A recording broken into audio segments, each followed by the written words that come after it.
일상에 바쁜 여러분들을 대신해서 지식과 인사이트를 정리해드리는 매일 독서 매일 인사이트입니다.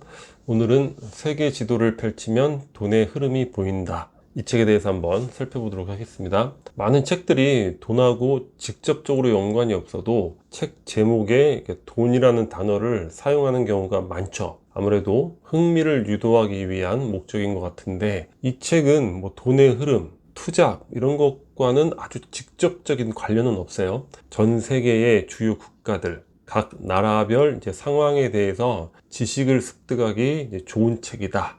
그런 식으로 보면 될 것 같습니다. 물론 돈의 흐름, 그 나라의 경제라든가 산업 이런 부분들도 당연히 많이 소개가 되고 있지만, 역사라든가 지리, 또 그 국가의 발전 전략, 그리고 미래 전략 이런 것들이 다양하게 소개가 되고 있는 그런 책이죠.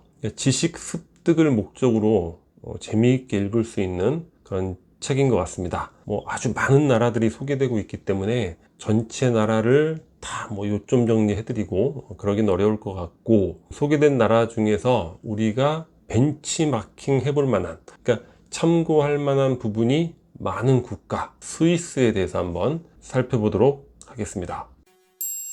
스위스를 벤치마킹 하자, 여러 가지가 있을 수 있는데, 일단은 스위스가 영세 중립국이라는 거, 여기에 한번 주목을 해볼 필요가 있을 것 같아요. 영세 중립국. 초등학교 때 처음 이 단어를 접했을 때 영세가 영세민 그런 뜻인가 싶어서 가난한 중립국 그런 의미인 줄 알았어요. 근데 그게 아니라 퍼머넌틀리한 중립국, 영세 중립국이 되는 건데, 이 영세 중립국이 사실 나라가 원한다고 해서 우리 중립국 할래요, 그런다고 되는 건 아니고, 세계적으로 인정을 받아야 되겠죠. 특히 주변 국가로부터는 국제법상 보장을 받아야 되는, 그게 이제 영세 중립국이 되죠. 스위스는 이제 1499년에 독립을 해서 하나의 나라를 이루게 됐는데, 그때부터 아주 지속적으로 중립국을 표방합니다. 그러니까 이 지속적으로 표방하는 게 중요할 것 같아요. 우리나라 같은 경우도 일단 말을 한 번씩 계속 던지는 거죠. 그러면서 지속적으로 중립국을 주장해 왔다, 이런 이미지를 갖게 해야 되니까 지속적으로. 근데 스위스는 독일, 프랑스, 오스트리아, 이탈리아, 아주 유럽의 강대국이죠. 지금 보면 오스트리아가 왜 강대국이냐 이렇게 생각하시는 분들도 있을 수 있지만, 역사적으로 본다면 굉장한 강대국이었잖아요. 이 네 나라에 둘러싸여 있으니까, 그러니까 우리하고 비슷하죠. 미국, 중국, 일본, 러시아, 세계 최고 강대국 빅4라고 할 수도 있는 그런 나라들이잖아요. 이렇게 둘러싸여 있죠. 근데 스위스는 1815년에 빈 회의에서 중립국 승인을 받습니다. 지속적으로 표방하고 주장했더니 드디어 1815년에 가서 중립국으로 인정이 되는 거야.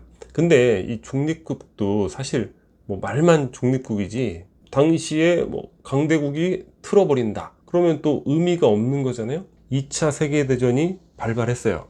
독일이 전 유럽을 침공하는 거예요. 벨기에 원래 중립국이었단 말이에요. 그런 거 필요 없어. 독일이 벨기에를 그냥 침공합니다. 네덜란드 중립을 선언했어요.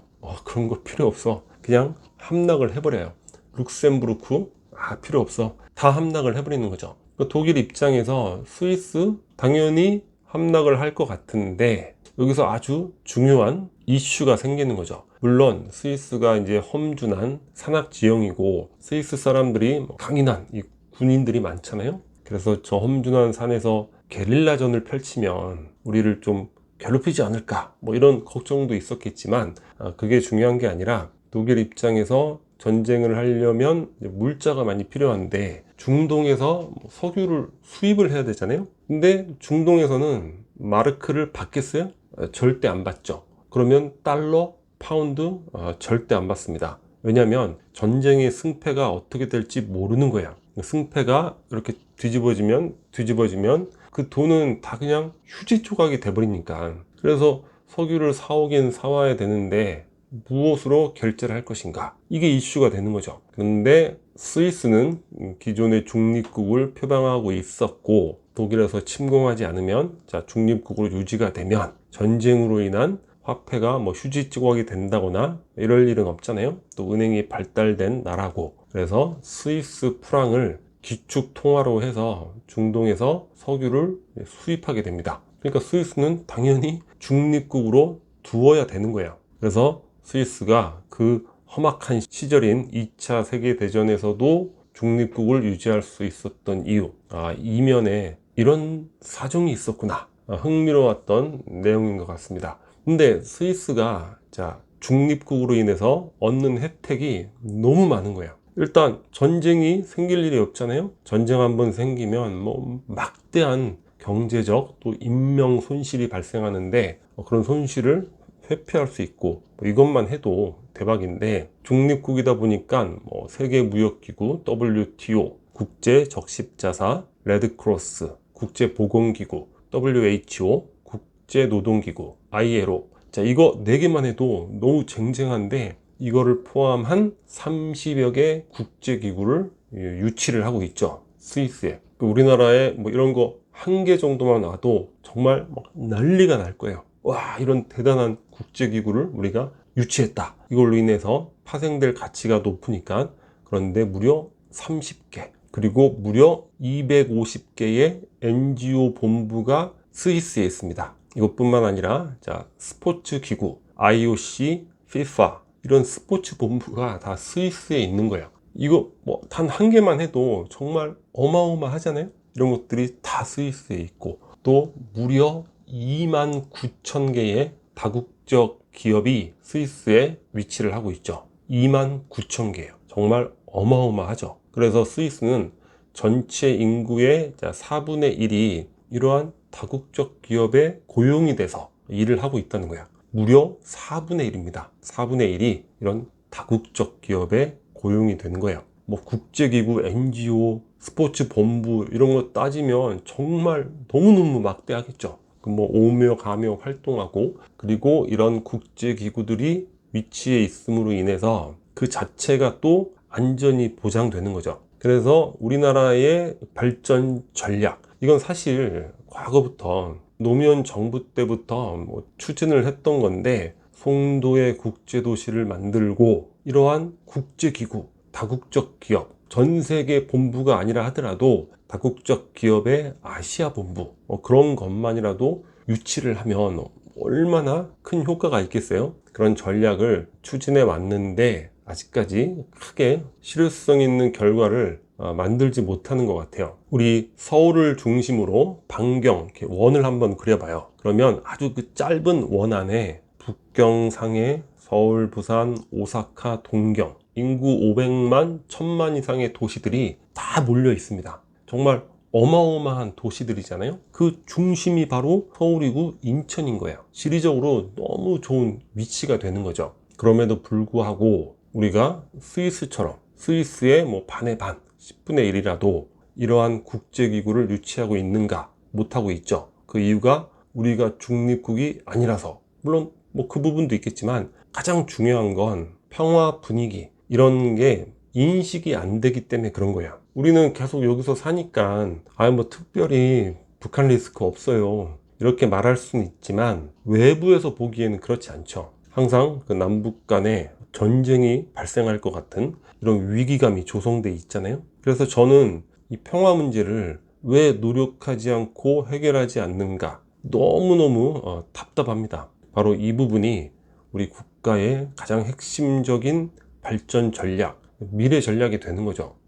경제적 발전도 중요하지만 평화, 세상에 나쁜 평화라는 건 있을 수 없잖아요. 평화 그 자체만으로도 우리는 너무나 많은 것들을 얻을 수 있는 거예요. 그래서 우리가 바쁘게 일상을 살고 이런 것도 자기 발전을 위해서 중요하지만, 결국에 내 발전을 하려면 내가 속해 있는 이런 사회, 국가가 평화로운 상태에 있어야 되고 또 발전이 되어야 되잖아요. 아니, 저런 국제기구들이 오면, 또 다국적 기업이 오면 내가 이렇게 고생해도 일자리가 없는데 취업할 일자리도 생기는 것이고, 그래서 막연하게 북한 나쁜 놈 어쩌고저쩌고 감정적으로 이럴 게 아니라 우리가 정말 지속적으로 평화를 위해서 노력을 해야 되지 않을까. 그게 우리 개인의 안전과 발전을 위해서도 너무너무 핵심적인 것이고, 우리 국가의 발전을 위해서는 뭐 두말할 나위가 없겠죠.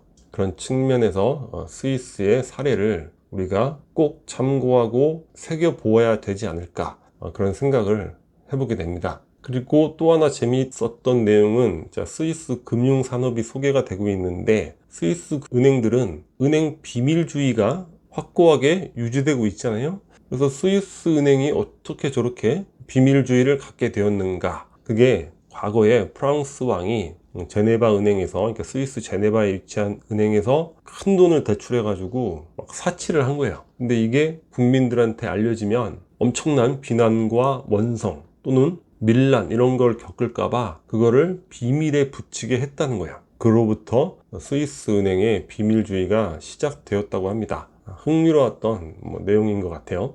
여튼 우리가 처해 있는 지리적 환경, 상황, 그런 것들에서 어떻게 우리가 평화를 유지하고 어떻게 우리가 그 이점을 잘 활용해서 크게 발전할 수 있을까, 이런 부분에서 이제 우리가 벤치마킹 해야 될 나라, 바로 스위스가 되지 않을까, 이런 생각을 해보게 됩니다. 오늘 영상은 여기서 마치도록 하겠습니다. 캐리커처가 구독 버튼이고요. 구독과 좋아요 많이 부탁드리겠습니다. 감사합니다.